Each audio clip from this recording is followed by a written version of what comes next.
Hey everybody, this is Stuart with Wine on the Diamond. Today I have a treat for myself because I've been wanting to buy this wine since I saw it and my store stopped carrying it for a while, and now they're carrying it again, so dang it, I went ahead and splurged a whole 16 bucks. So today I'm going to be reviewing for you the 2017 CampoFiorin Rosso Veronese.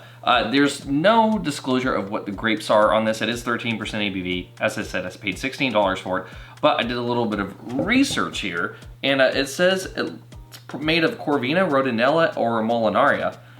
There's also a entry that says there could be some Valpolicella in there. And then the other weird thing about this wine is it used to be labeled as a Ripasso, but it's not technically true because it's not a true Ripasso. What they did is they semi-dried it instead of drying it. So it's actually called a Ligero Apasamiento, in case you're interested. So it's semi-dried, and so what I'm expecting on this is actually a deep wine that's gonna be very rich and very dense. So, and I mean deep as in the color, but dense as in the flavor and what you're gonna get on the palate.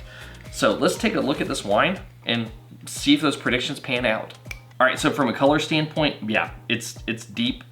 It's a deep color. It is deep ruby, no artifacts, no cloudiness.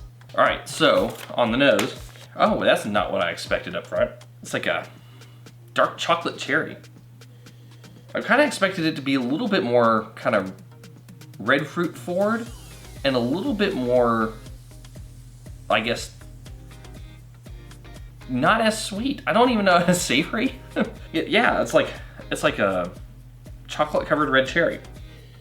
And then there's like sage, which that came out of the blue, and a touch of cinnamon. There's a little bit of raspberry. There's like a touch of cranberry in here too. A lot of red fruit, but then if you go really deep on the nose, really deep, you're pulling out some plum, just a touch of like leather, just a touch, not too much. A little bit of kind of sawdust, like almost like cedar dust. Very fine smelling. It's not a concentrate, it's just kind of a hint. This is an interesting wine. I've never had this before, and I'm really excited to taste it now. This one is fun on the palate.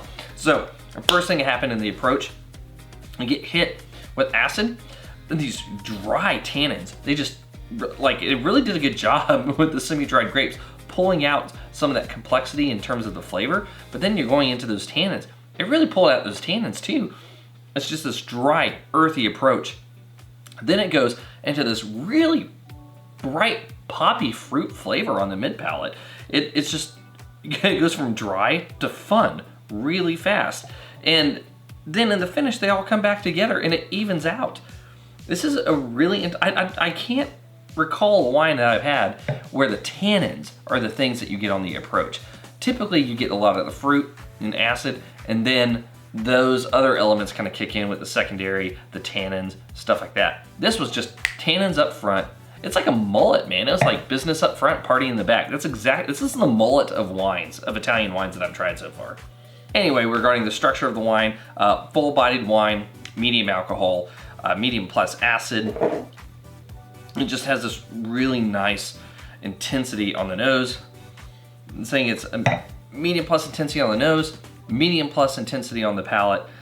I really wish some of that fruit would, like, there was no fruit in the approach when I first got it. I really wish that some of that fruit had been there in the approach and the tannins had stayed in the mid palate and then everything kind of re-merged. I would give you a full point on the intensity now. I know it because I would give you a pronounced on the palate, but I'm gonna give you medium plus. The finish is a medium plus finish. This is a really cool wine. Like, if I'm gonna be making some roasted meat dishes, or I'm gonna be making some, like, this would even be a great steak wine.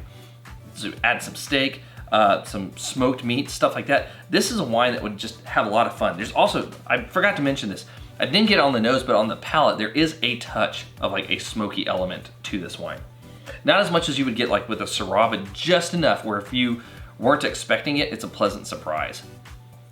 Yeah, this is a fun wine. This is definitely a fun wine. And I'm gonna be making some Italian style pork chops tonight. So I'm glad that I actually have this wine because I think that I can add some like black pepper and do some things to kind of It increased the overall intensity of those pork chops in terms of the flavor density to match this wine.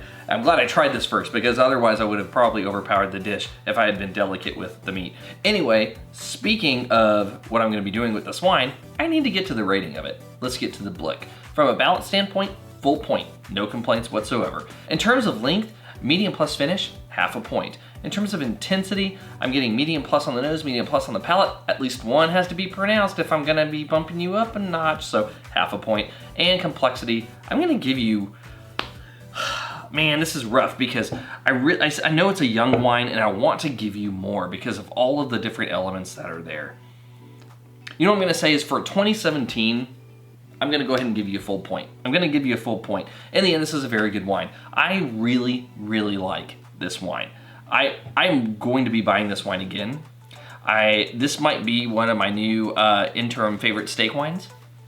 And I cannot wait to actually go buy a steak now and try it with this wine to see if that assumption is correct. Anyway, this has been Stuart with Wine on the Dime. If you're like, ooh, I have venison in the fridge, I can use that. I can use that. Have you tried the 2017 CampoFiorin? I'd be interested to know if you have. Leave a comment below and I'll see you all again soon with another episode from Wine on the Dime. My friend has some wild hog that he killed in the last season. I bet I could use that too. All the things, man. All the things. I can't wait. Speaking of... 3, 2, 1. Oh God, I was about to say speaking of delicate meat. Let's get to the blick. Oh God, what am I thinking?